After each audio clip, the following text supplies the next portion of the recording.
We'll finish with the Saudi stuff in terms of the raids they were trying to do. We'll start off with this keeper story. The Barcelona situation is interesting there. And we have the European champions keeping a hold of their goalkeeper too. I know you love some obscure stories as I do. So there's a few coming up for you, which I think you're going to love in this section.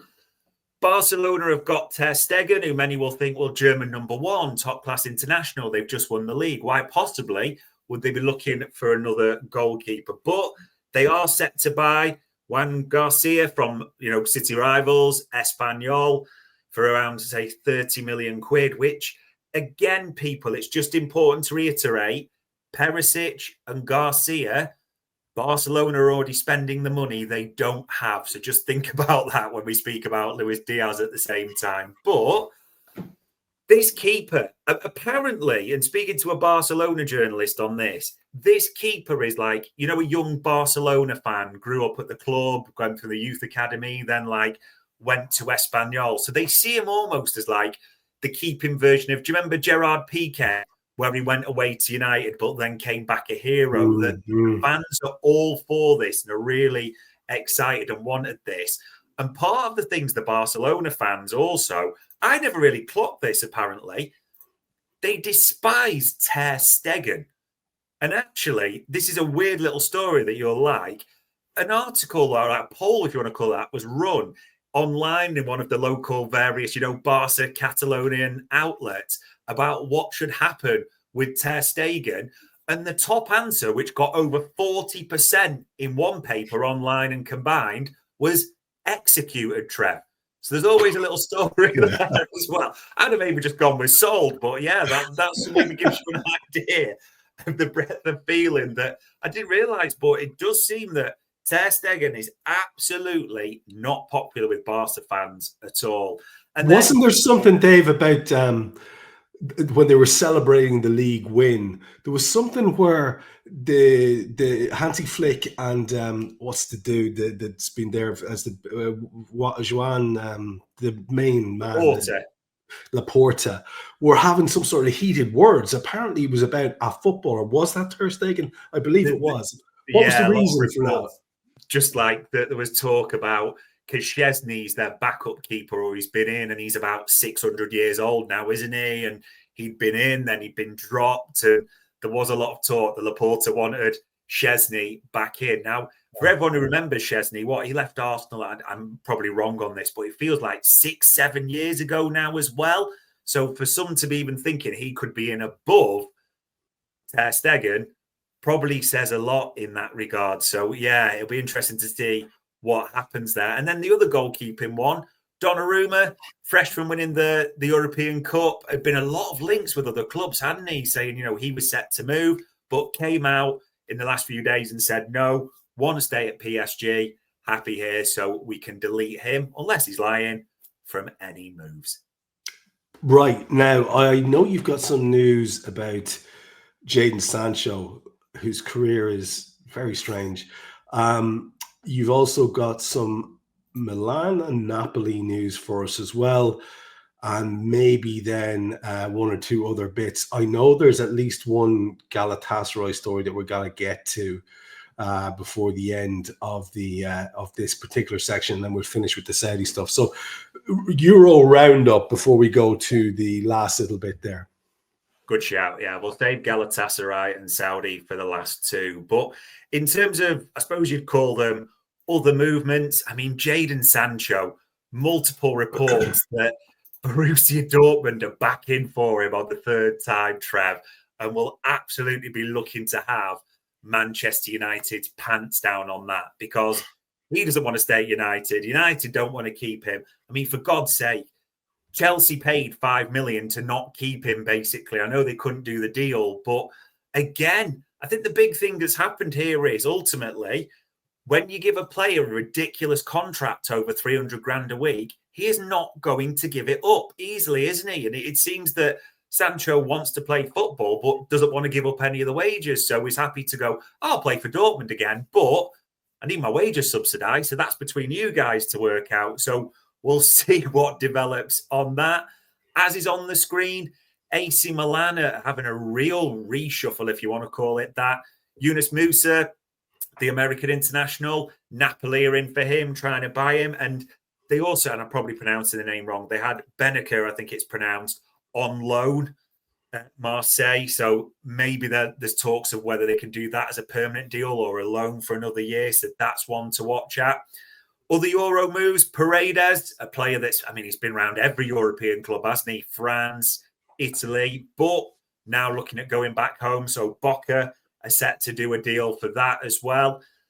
Kevin De Bruyne, Trev, finally, after about 8 million years, there's a here we go coming. Well, we said that as well, it's done, but it's obviously finally expected to happen. But aside from the two we're going to get to, the third biggest story in Europe today is a man you've asked me about a lot. Victor Yarez. And Victor Yarez and his agent and the sporting president are now at war because the agent and the player are adamant that, there's this gentleman's agreement where we can leave for a certain amount, a really good price, which makes us attractive at 27 years old and might get us that final big payday in an elite league. But then the sporting director is on the screen, comes out there and says, well, people should know that, and he doesn't, these is the way it's translated from various outlets. People should know that threats, blackmail, and insults will not work with me.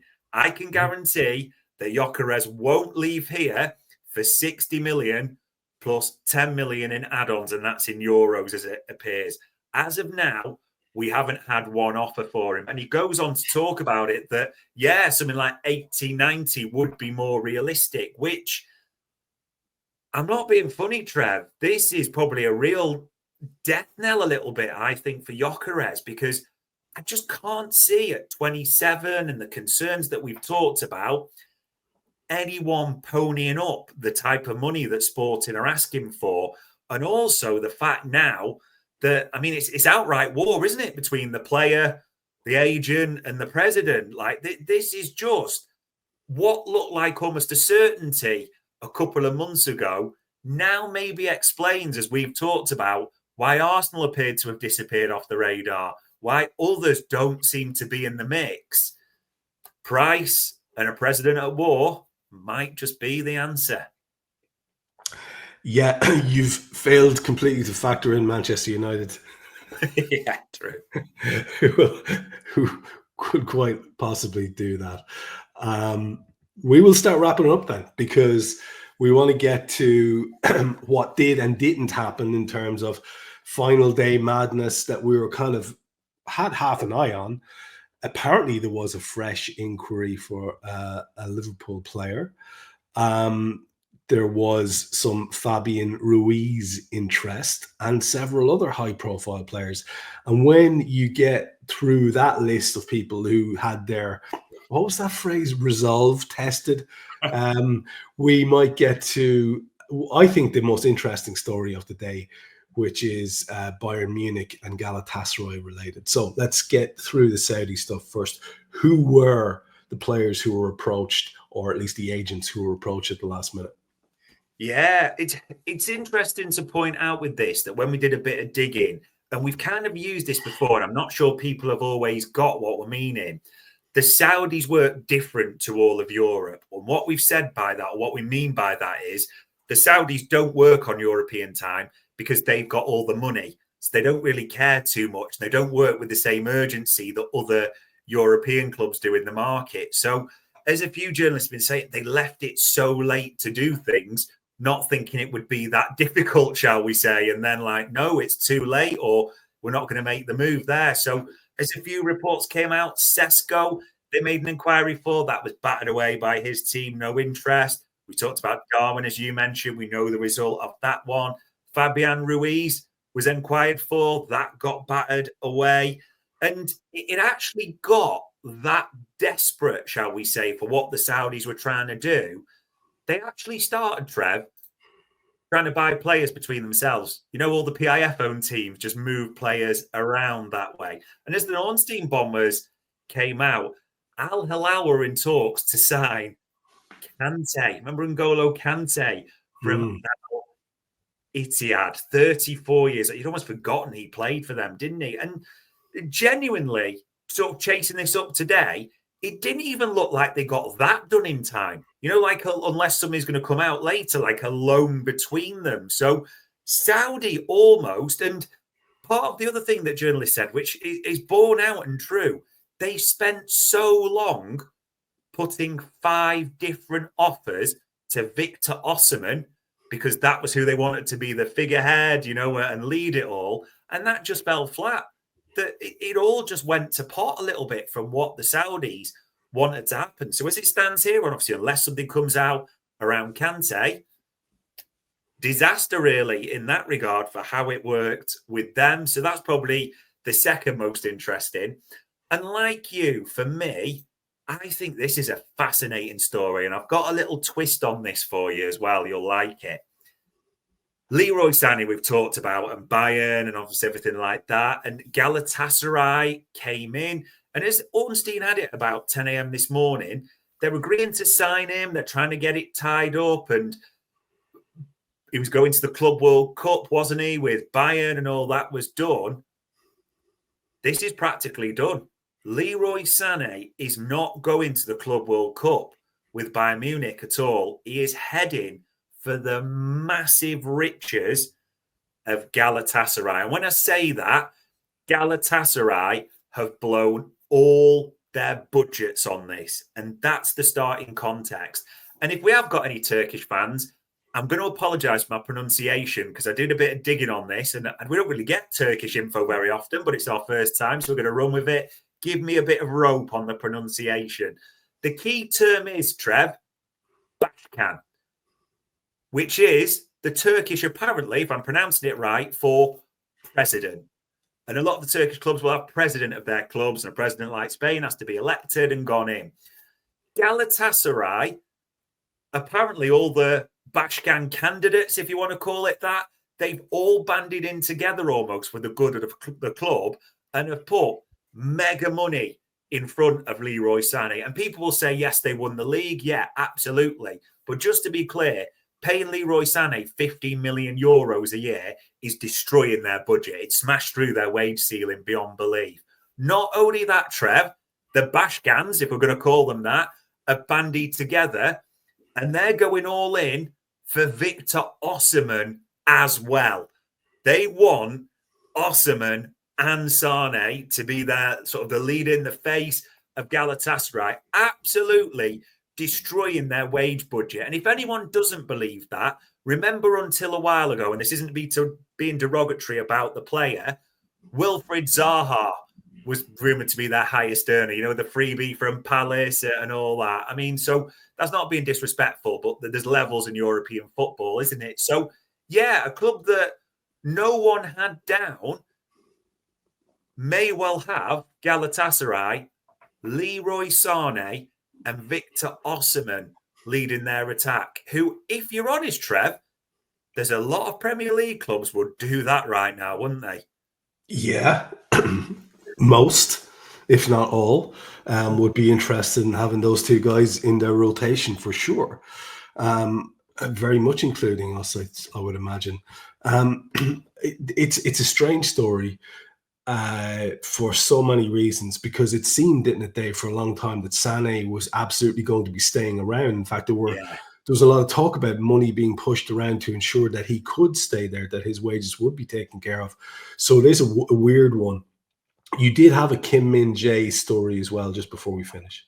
Yeah, the other one that Bayern are well looking at is they are touting round the Korean centre-half, the boy that they bought from Napoli, who, when they got him, it was a real coup, wasn't it? There's a lot of clubs wanted it. He'd just been the centre-half superstar in Napoli's title-winning team, along with Kavicha, Osimhen, who we've just mentioned. But through injuries and different things, it's really not worked out. I mean, Liverpool have been linked with him. I've not got anything on that to say, and other teams, but 28 years old. But the big thing that they're also looking to do for Bayern is his wages are apparently massive, and they've got a lot of high earners at Bayern, as we know. So part of it is they don't want to be paying that sort of money for their third, fourth choice centre-half, quite understandably. So We'll see if they can shift him. We'll see what offers might come up for that centre-half. Dave, we've done it again. Got through another one, hitting the hour mark as I speak. Thanks to the thousands of you watching. I didn't think we'd have as many tonight because of the sort of after the Lord Mayor's show, part of it being just the day after and nothing having happened. But nothing has changed, and these player pursuits will be ongoing. I've one question for you before I let you go. Do you consider that the Saudi influence and that money and that big purse that they have will continue to be a disruptive influence into this second part of the window with the Club World Cup over? Do you know what? And I know I'm going to sound like a politician about this at the same time. I'm not convinced. I wouldn't 100% bet against it, but if you think of what everything had led towards and everything had been rumoured, and I get people saying that, well, there's only Al Hilal at the Club World Cup, so I get that. And I get people saying as well about Al Nassr linked with, Luis Diaz and others, and there's other clubs in the mix as well, Al Ittihad. So it's very possible, but I do feel the time for the big ones to happen has passed, isn't it? It just didn't work out with Al Hilal, and they went all eggs in the basket on Victor Osimhen, and it didn't work out. And then they started trying late inquiries, which just didn't work out as well. So it is possible. The money's there. There's others, but I just think the paradigm shifting element might not be what we think it'll be now. Yeah, well, we'll just rely on the paradigm shift of Liverpool's recruits and what that'll do to our team. And again, loads of news around that. Even if it's not the exact news that you want, we'll get there. Thanks to Dave, as ever, for scrounging up all this information. It's always a joy to go through it with you. Thanks for you guys in the chat. Thanks to all the live viewers and the listeners later on. And we'll be back with you. We might give you a few days off, and we'll be back with you soon.